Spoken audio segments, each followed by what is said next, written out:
Pour Rudy et Elisabeth, cette immersion dans le monde agricole durant 2 semaines restera une expérience très enrichissante. Ici, à la plaine des Grègues, il a pu ainsi découvrir les différentes facettes de l'exploitation de Rennes-Vitry et participer aussi activement aux travaux de la microferme. J'ai arraché les herbes, entretenir le terrain. Voilà. C'était pas trop dur? Non. Se retrouver dans le champ, ça permet aussi de se libérer. Entendre les chants des oiseaux, ça motive aussi à travailler. Et voilà. En tout cas, tu penses avoir trouvé ta voie maintenant? Tu comptes vraiment poursuivre en agriculture? Je pense que là, j'ai trouvé ma voie et de faire mon parcours dans ce métier. Donner l'envie et permettre aux jeunes de se diriger vers le secteur agricole, c'est aussi l'un des objectifs de cette opération. Une première, initiée par les agricultrices de la FDSEA en partenariat avec la mission locale Sud. Alors c'est la première fois que la FDSEA et surtout la commission des agricultrices mènent ce projet de formation, puisque qu'on soit demandeur d'emploi ou à la mission locale, on a ces périodes d'immersion, mais après c'est le jeune qui choisit son domaine d'immersion. Là c'est l'agriculteur qui va vers le jeune marmaille pour qu'on l'amène sur notre exploitation pour qu'il découvre ce métier-là. Alors le but premier, c'est que les jeunes découvrent l'agriculture, parce que quoi qu'on en dise, aujourd'hui l'agriculture est très méconnue. Les marmailles ne connaissent pas comment ils poussent un pied fruit à pain. Alors aujourd'hui, c'est le moment ou jamais d'aller dans une exploitation et de découvrir ce que c'est le monde de l'élevage, du maraîchage, voir comment un pied tomate il pousse, un pied piment, cueillir et mettre en conditionnement. Ça, c'est un truc qu'il faut que les jeunes aujourd'hui découvrent, c'est l'avenir de demain. Après avoir suivi une formation en agriculture suite à une reconversion professionnelle, Rennes a repris le terrain familial, un peu moins d'1 hectare, qu'elle cultive désormais en bio. Ils sont gros. Après, on dit que le bio n'est pas rentable. Oui, le bio fait des beaux citrons aussi, hein, regardez. Ils sont très gros, regardez. Ici sur l'exploitation, tout est en bio. Hein. Tout est en bio, oui. Oui, les bananes, les citrons, les tangors, le curcuma. Papa, lui, il travaillait en conventionnel, c'est-à-dire il mettait le désherbant et tout ça. Et puis moi, quand je suis arrivée, je lui ai dit, papa, c'est pas bon non pour la terre, mais c'est pas bon aussi pour notre santé. Mais bien sûr, il avait sa façon de faire et il comprenait pas très bien. Et il me disait toujours, si vous ne mettez pas rien dessus, vous ne gagnerez pas rien. Mais il dit, papa, le petit peu que moi va gagner sera propre et ça va contente à moi.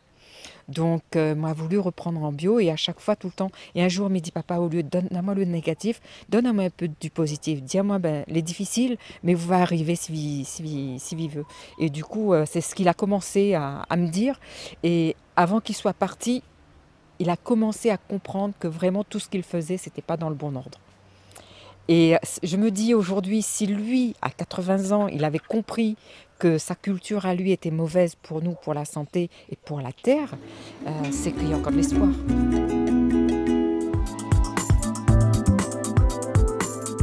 Sur sa petite parcelle, Rennes cultive un peu de tout. Des fruits bien sûr, mais également des plantes racines comme le curcuma, la rouroute ou encore le conflore. Donc ça c'est du curcuma plus des ananas. Voilà, là on a planté un petit peu d'ananas, il y en a de l'autre côté et on a remis là quelques pieds là ici pour les confitures. Et vous voyez, c'est un peu pêle-mêle. Là juste en bas, vous avez aussi les... comment dire, il y a des maniocs, il y a aussi les poires de terre. Je transforme aussi, je fais des confitures aussi. Donc voilà. Les bananes, bien sûr. Les bananes aussi, donc c'est les petites bananes, c'est les bananes flambées qu'on a vues dans les bocaux là-haut, à la boutique. Et il y a les avocats, il y a le sapote. Qu'est-ce qu'il y a encore? Il y a aussi de palmis, il y a de longani. Rennes a pu ainsi montrer à Rudy, son stagiaire, tout l'intérêt d'avoir une telle diversité sur l'exploitation. C'est qu'on optimise les places et on essaye d'avoir un petit peu... Moi, j'ai envie vraiment de garder ça. Surtout lui, ce qui l'intéresse là, c'est la transformation. Donc c'est important d'avoir un petit peu de tout sur l'exploitation. D'accord. Voilà. Donc, finalement, perpétuer ce que ton père faisait déjà. Voilà, oui. C'est ce que papa faisait déjà. Lui, il aimait avoir tout, que ce soit la tisane, que ce soit en fruits ou en légumes. Il aimait toujours avoir ou échanger les semences. Il aimait ça aussi. Renmé, elle, valorise les fruits de son jardin en transformant une partie de sa production en confiture et autres préparations. Tout ce qu'il y a ici, c'est moi qui les ai faits. Donc, par exemple, là aussi, il y a la patate douce 4 épices. C'est la patate violine, d'où la belle couleur. Et donc, c'est une confiture qui est très, très, très aimée. Voilà. Après, vous avez aussi, qui sortent de l'ordinaire, crème de Crenjac. Ça, c'est un souvenir d'enfance qu'on mangeait les Crenjac avec du sel. Et je me suis dit, pourquoi pas, ça doit être bon en confiture. Et du coup, aussi, ça ressemble un peu à la crème de marron. Pays, quoi. Pays, voilà. Dans l'atelier de transformation, Rudy a également trouvé ses marques, très intéressé par la fabrication des confitures. Ça m'intéresse beaucoup La transformation. voilà, la transformation de tout, fruits, légumes, tout. Ces étapes-là, on voit que Rudy s'est vraiment impliqué dans ces 15 jours. Ça a duré 15 jours, cette immersion. 15 jours, oui. Oui, c'est appliqué, que ce soit au champ, à la boutique ou même au labo, là, il s'applique. Donc pour lui, ça sera une possibilité de se former davantage dans ce... Oui, bien sûr. Et puis, comme je lui ai dit, moi, si aujourd'hui je le connais, je l'ai vu travailler, si demain j'ai besoin de quelqu'un pour m'aider, il est là à côté, donc oui, je vais l'appeler. Pour ce stage d'immersion, Rudy vous a donné un bon coup de main ici à la boutique. Oui, aussi, bien sûr, parce que il y a quand même à faire, hein, les étalages et tout ça. Donc, et puis, il a appris aussi la relation, le relationnel commercial, quoi, avec le client. Et c'est très important.